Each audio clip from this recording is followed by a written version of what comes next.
and welcome to BNEWS Weekly. I'm Linda McNamee, in for Phil Gallagher. Joining me on this week's edition is BNews producer Sydney Bowles, BNews reporters Tad Stefanak, Chris Flaherty, and Robert Paris, Anthony Matos on sports, Peter Brown with the weather, and Gretchen Carey with your community calendar.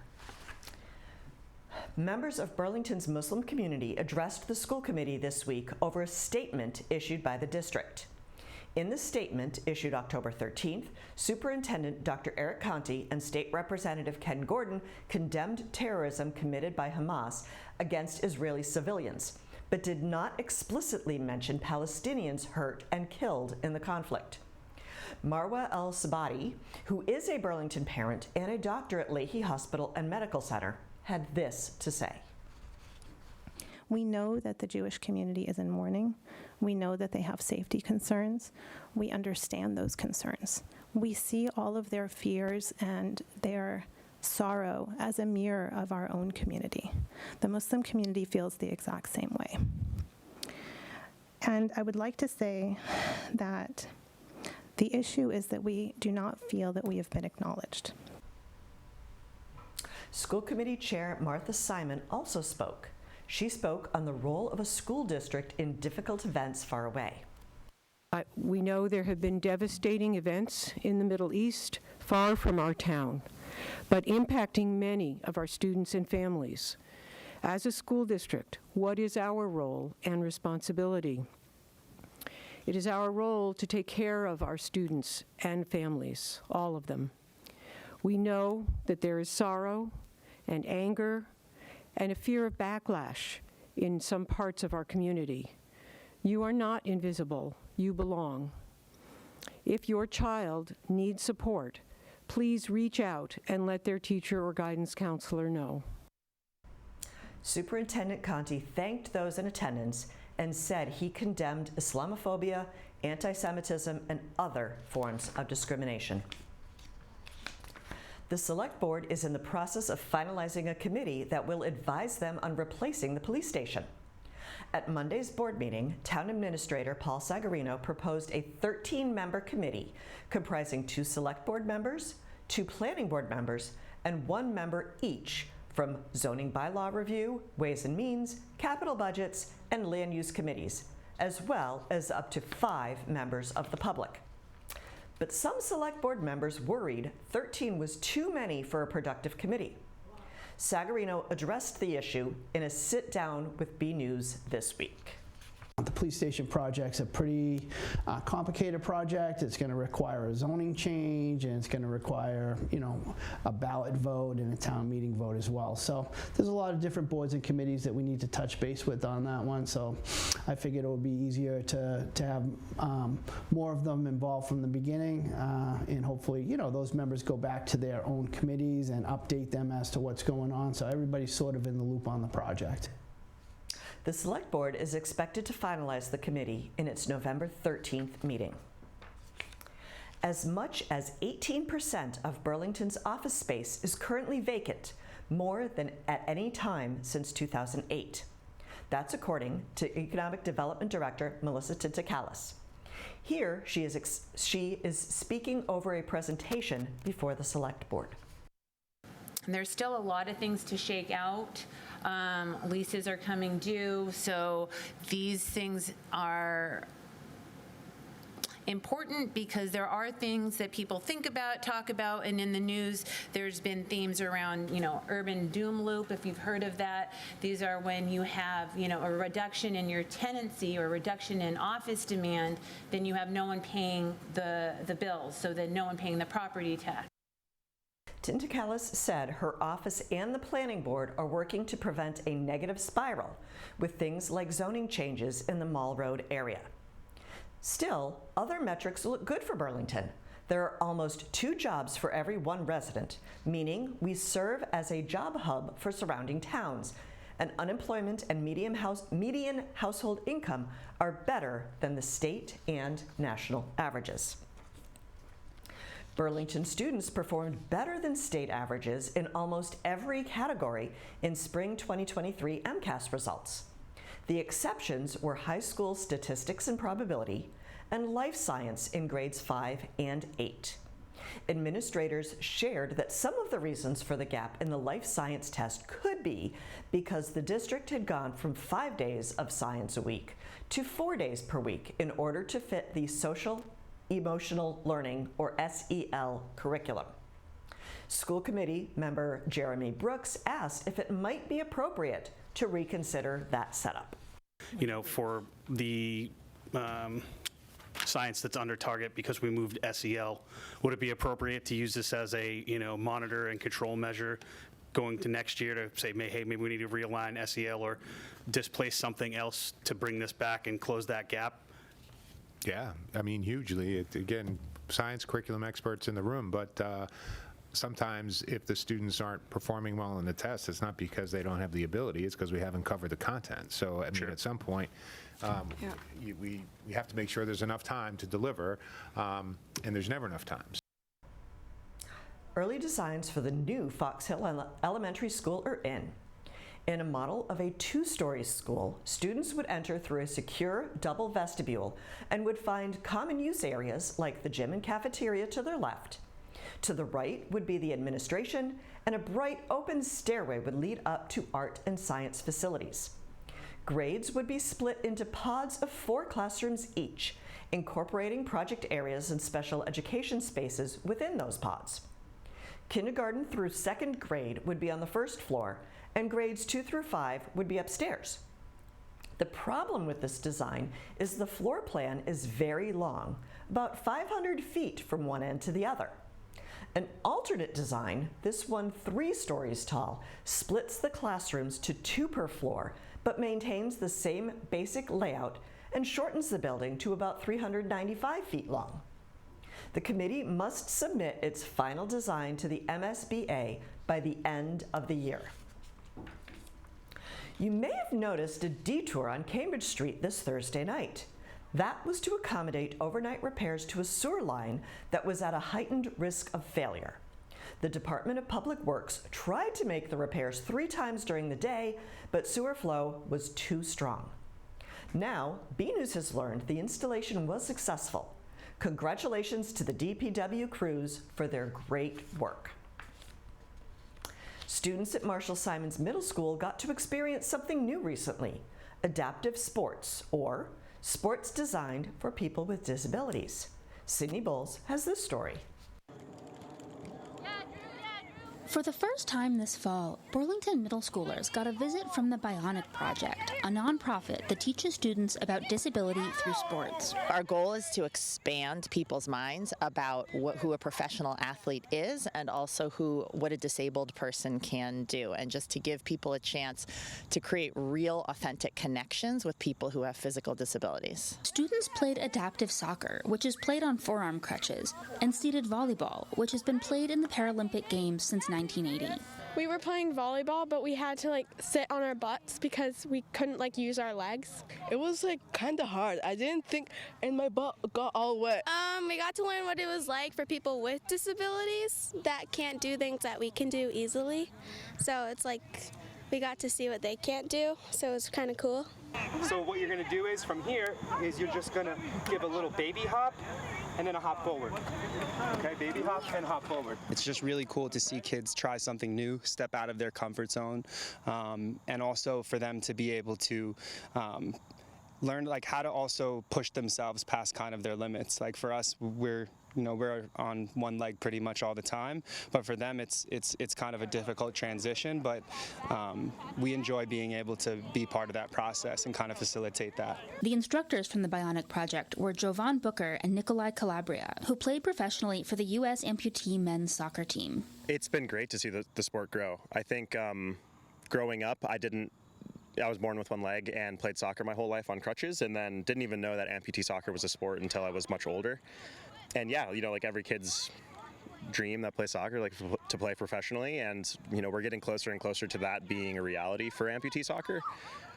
It's been a ton of work. Like, our association is all volunteer, so when we see the sport growing, amputee soccer both around the world and in the United States, it's like a dream come true. Middle school principal Carrie Purchase said the event was of great value to students. I really need to credit our teachers, Elizabeth Egan, one of our PE teachers, Sita Devasala, who's our instructional coach, and then Christine Lemieux, who is the district physical therapist. It really came from them. They did all the legwork, connected us with the Bionic project, and here we're at. I also need to give a shout out to our PTO, who very generously supported this program so that we were able to bring this experience to all students at Marshall Simons. You guys ready? Oh, wait. What we're going to do real quick is how we break down every U.S. amputee soccer huddle is we bring our crutches in. Everyone puts our one crutch in, okay? For BNEWS, I'm Sydney Bowles. Okay? And here we go. On 3, we're going to go as loud as we can so the whole school can hear Be Bionic, okay? 1, 2, 3, Be Bionic! Thank you, Sydney. You can't spell October without trucks. Hang on. No, you can't spell Trucktober without trucks. Food trucks, that is. Chris Flaherty has the update on this fall favorite event in Burlington.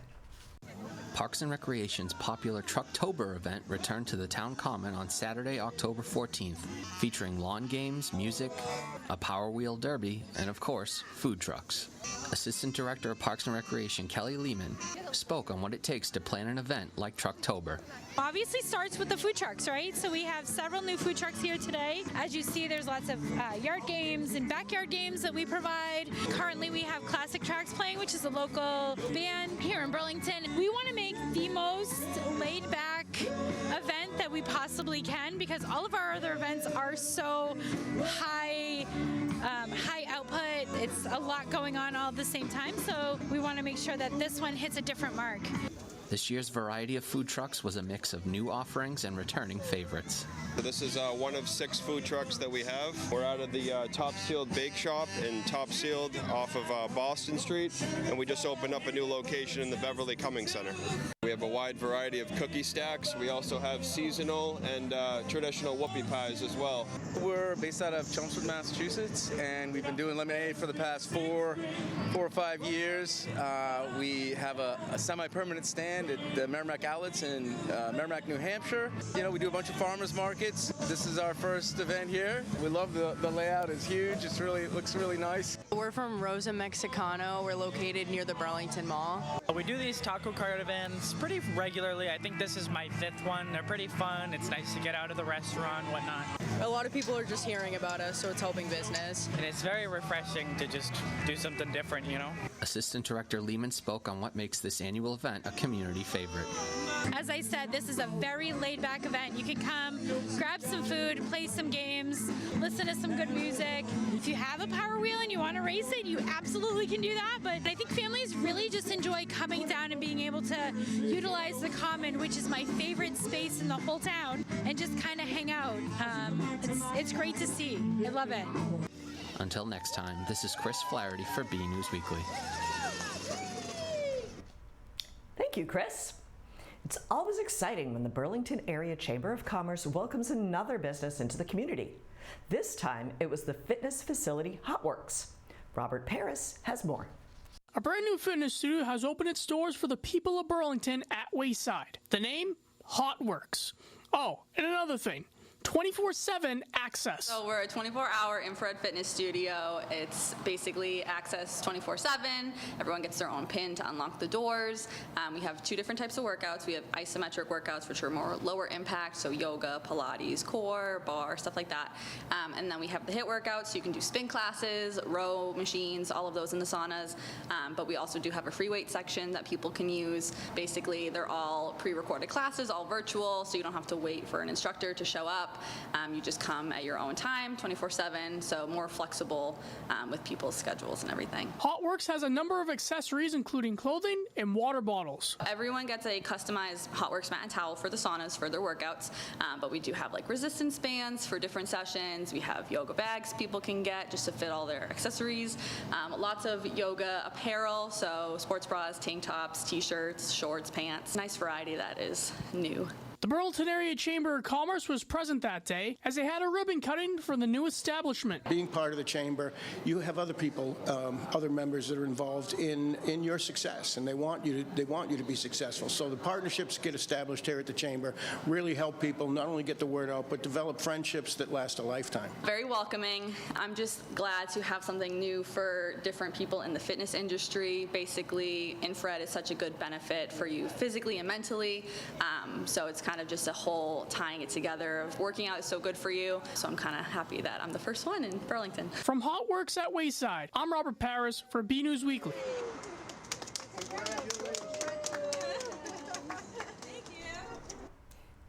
Thank you, Robert.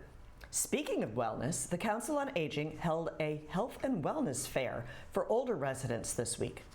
Let's watch.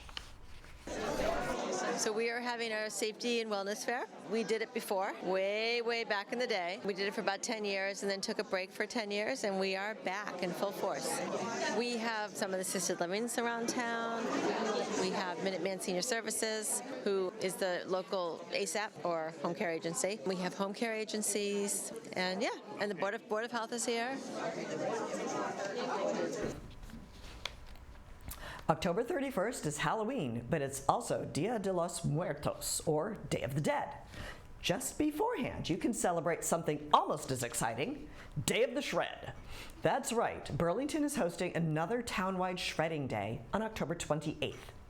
Bring your sensitive documents to protect your privacy, 9 a.m. to noon at the Town Hall parking lot. There's never a dull moment in BHS sports, so let's check in with Anthony Matos for the latest. Hey everyone, I'm Anthony Matos. This is your weekly sports report. The fall regular season is wrapped up as the Red Devils head towards the playoffs. Red Devil football competed with Stoneham on the 20th. BCAT volunteer Bill Hayes brings you these highlights. The Red Devils lost to the Stoneham Spartans 41-32 in a wild game at Varsity Field Friday night. Burlington was down 14-0 as Stoneham scored on their first two possessions.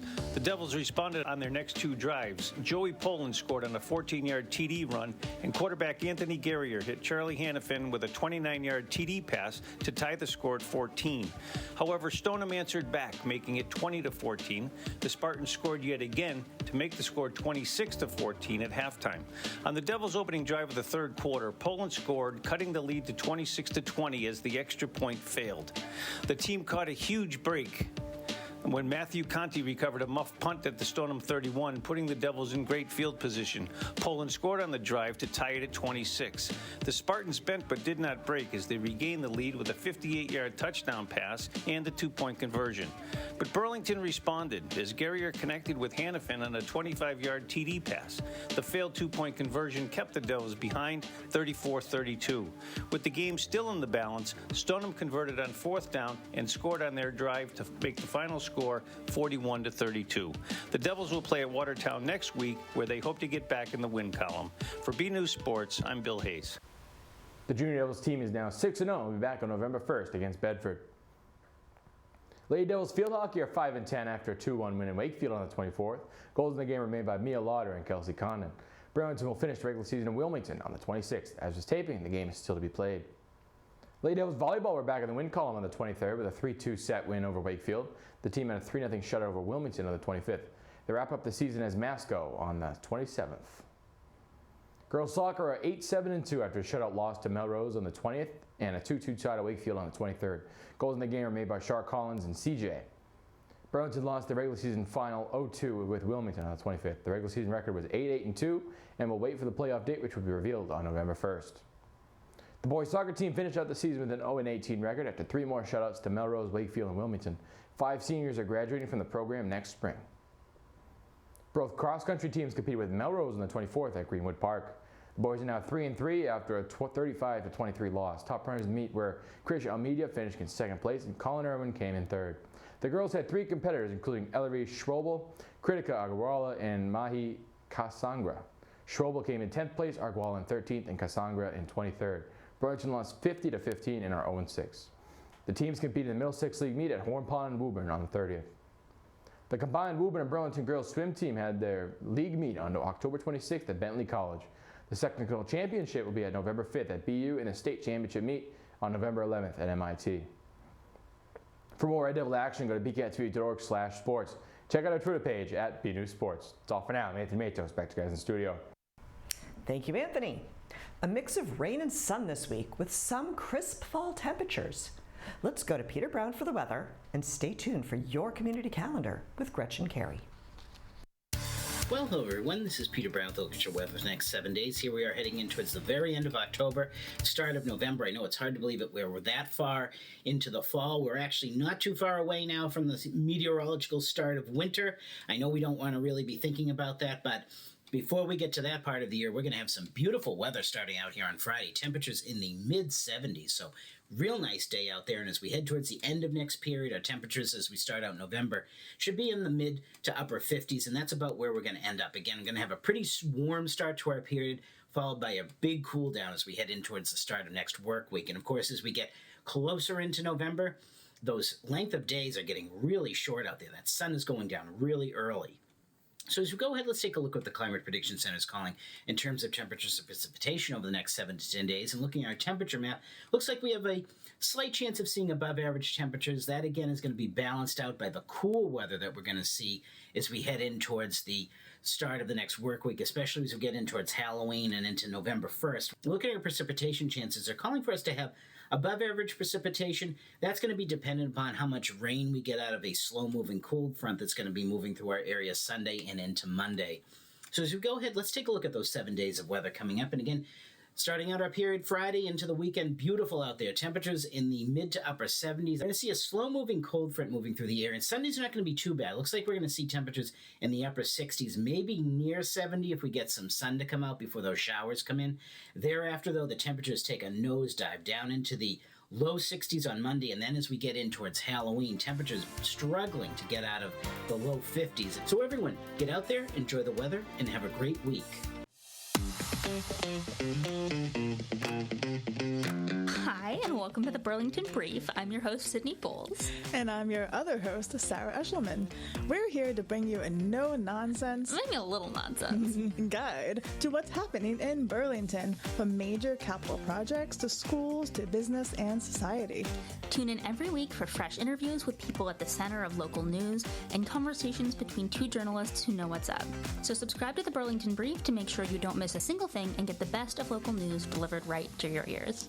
Hey everyone, I'm Gretchen Carey, and this is your Community Calendar. On Halloween from 9 a.m. to 5 p.m., the Office Evolution in Burlington will be having trick-or-treating. Costumes are encouraged. All ages are welcome. For more information, go to the following website. On November 2nd and 3rd, the Burlington Police Department will be hosting a regional symposium for law enforcement professionals through an organization focused on school safety. For more information and to register, go to the following website. Beginning on November 3rd through the 18th, the Burlington Players will be performing their fall production of Midnight and Molanders. For more information, go to burlingtonplayers.com. For more community calendar events, go to bcattv.org, burlingtonpubliclibrary.org, and burlingtonrecreation.org. I'm Gretchen Carey, and that was your Community Calendar. Thank you, Gretchen, and thank you, Peter. As we do every week, we come to a close with a photo sent in by a member of the community. Alexis Clement sent in this one. It's of the BHS girls field hockey team dressed for a special team. The girls were playing in support of the One Love Foundation, a nonprofit that educates young people about relationship abuse. Thanks for sending that in, Alexis. If you have a photo you'd like to see featured here, email it to us at bcattv.org with the subject line, Photo of the Week. Speaking of photos and sending things in, BCAT wants to see your Halloween costumes. Share your photos of your spooky outfits and you might be featured in a special collection. Once again, that email is bcat@bcattv.org. That's our show for this week. Let's go out on some photos from a library book sale sent in by Christina Nikitas. And stay tuned after the show for a statement of unity from Rabbi Susan Abramson and Imam Shakil Rahman. I'm Linda McNamee. Thanks for watching. Good night.